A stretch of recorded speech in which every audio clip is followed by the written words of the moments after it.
Hello बच्चों, चलिए प्रश्न को पढ़ते हैं और समझते हैं।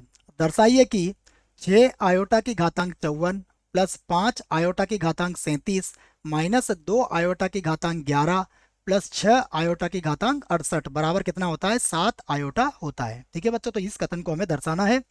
प्रश्न को हल करने से पहले प्रश्न के लिए हम मुख्य अवधारणा लिख लेते हैं बच्चों। देखो, प्रश्न की मुख्य अवधारणा। मुख्य अवधारणा में बच्चों हम आयोटा को समझेंगे और आयोटा के गुणों को भी लिखेंगे। देखिए, सबसे पहले हमें पता है कि जो आयोटा होता है यह होता है वर्गमूल माइनस 1 का मान बच्चों। ठीक है, अब देखिए, यदि हम इसके दोनों पक्षों का वर्ग कर दें तो आयोटा की घात 2 का मान हम प्राप्त कर सकते हैं। तो आयोटा की घात 2 का मान किसके बराबर हो जाएगा? -1 के बराबर हो जाएगा। तीसरी बात देखें, यदि हम इसके दोनों पक्षों में आयोटा का गुणा कर दें तो आयोटा की घात 3 किसके बराबर हो जाएगा? माइनस आयोटा के बराबर हो जाएगा। और यदि ये जो दूसरा वाला भाग है बच्चों, इसके दोनों पक्षों का यदि हम वर्ग कर दें तो ये हो जाएगा आयोटा की घात 4, जो किसके बराबर हो जाएगा? 1 के बराबर हो जाएगा बच्चों। तो इस आधार पर बच्चों देखो, एक बात हम अच्छे से समझ सकते हैं कि आयोटा की घातांक 4 1 के बराबर आया है, तो हम ये कह सकते हैं कि आयोटा की घातांक 4m अर्थात 4 की पहाड़े में जो भी आएगा बच्चों वो भी किसके बराबर होगा? 1 के बराबर ही होगा। और यहाँ पर m क्या होगा? m एक पूर्णांक होगा बच्चों, तो ये हर बार एक ही आएगा। देखो कि 4 8 12 जो भी आएगा उसका मान क्या मिलेगा? हमें एक ही मिलेगा। तो ये बातें बच्चों हमें इस प्रश्न के लिए याद रखना पड़ेगी। आइए बच्चों, प्रश्न में हमें क्या सिद्ध करना है उसे हम लिख लेते हैं। तो देखो, हम यहाँ पर लिखते हैं दर्शाइए या फिर सिद्ध करना है। तो मैं लिख देता हूँ सिद्ध करना है।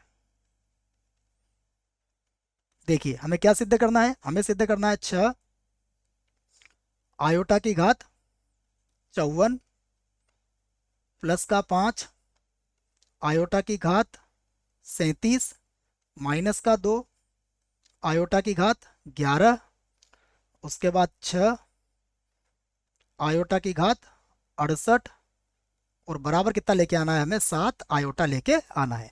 तो बच्चों हम क्या करते हैं, प्रश्न का दायां पक्ष लेते हैं और इसे हल करते हैं। तो देखो, अब प्रश्न का दायां पक्ष, दायां पक्ष,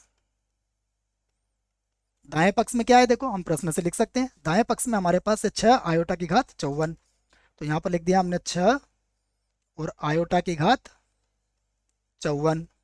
फिर देखिए प्लस, उसके बाद है 5 आयोटा की घात 37, तो 5 आयोटा की घात 37।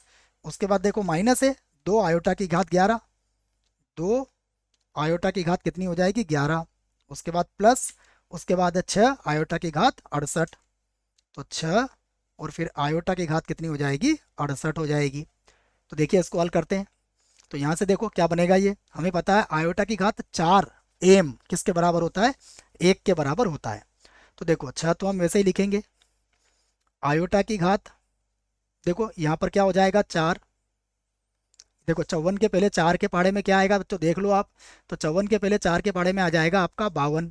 तो हम इसको लिख लेंगे आयोटा की घातांक, एक लाइन नीचे लिख लेते हैं बच्चों, उसको थोड़ी सी जगह की हमें थोड़ी सी कमी महसूस हो रही है, तो हम इसको नीचे की लाइन से लिख लेते हैं। ठीक है बच्चों, तो जिससे कि थोड़ी सुविधा रहेगी समझाने में भी आपको। तो यहाँ से लिखते हैं हम, देखो 6, यहाँ पर हो जाएगा हमारे पास आयोटा की घात 52 और गुणा हो जाएगा आयोटा की घात 2। ठीक है बच्चों, ये हमने ऐसा क्यों किया? क्योंकि 52 जो होता है वो 4 के पहाड़े में आता है बच्चों। उसके बाद देखो प्लस का 5, इसे लिखेंगे आयोटा की घातांक 36 जो कि 4 के पहाड़े में आता है, और गुणा आयोटा की घात कितनी हो जाएगी? 1। फिर देखिए माइनस का 2, इसे लिखेंगे आयोटा की घातांक 8 और गुणा में आयोटा की घातांक कितनी हो जाएगी? 3।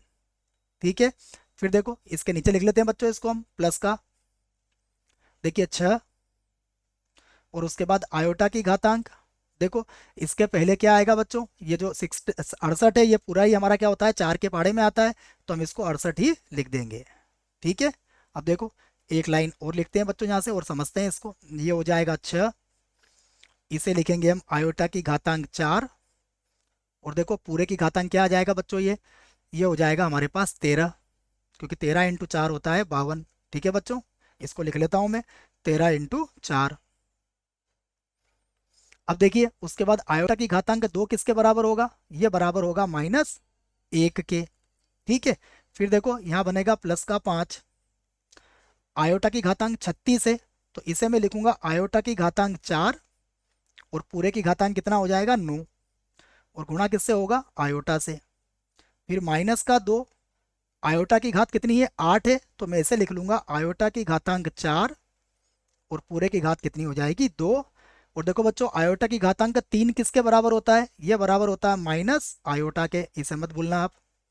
उसके बाद देखो प्लस 6, आयोटा की घातांक 4, और पूरे की घातांक कितनी हो जाएगी बच्चों, यहाँ पर हो जाएगी 17। ठीक है। अब देखिए जहां जहां आयोटा की घातांक 4 है उसका मान तो बच्चों 1 हो जाएगा।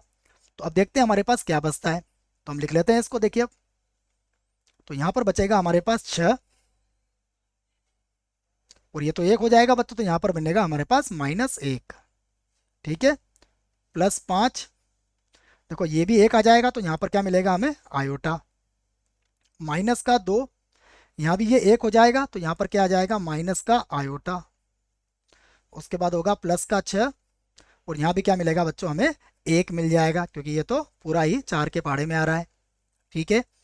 तो इसको थोड़ा सा ठीक लिख लेते हैं और आगे हल करते हैं। देखो इसे, तो जब हम इसे आगे हल करेंगे तो हमारे पास आएगा, देखो 6 का गुणा -1 से करोगे तो ये होगा माइनस का 6, ये होगा प्लस का 5 आयोटा। और देखो बच्चों ये हमारे पास कितना हो जाएगा 5, और ये माइनस माइनस प्लस हो जाएगा, तो ये हो जाएगा प्लस का 7 आयोटा। और प्लस कितना हो जाएगा यहाँ पर 6 हो जाएगा। तो देखो बच्चों साफ नजर आ रहा है कि -6 से +6 हम काट सकते हैं।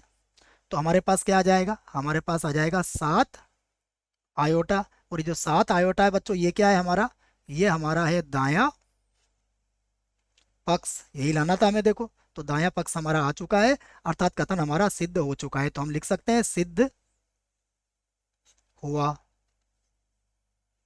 ठीक है बच्चों, तो आशा करता हूं आपको इस प्रश्न का उत्तर समझ में आया होगा। धन्यवाद।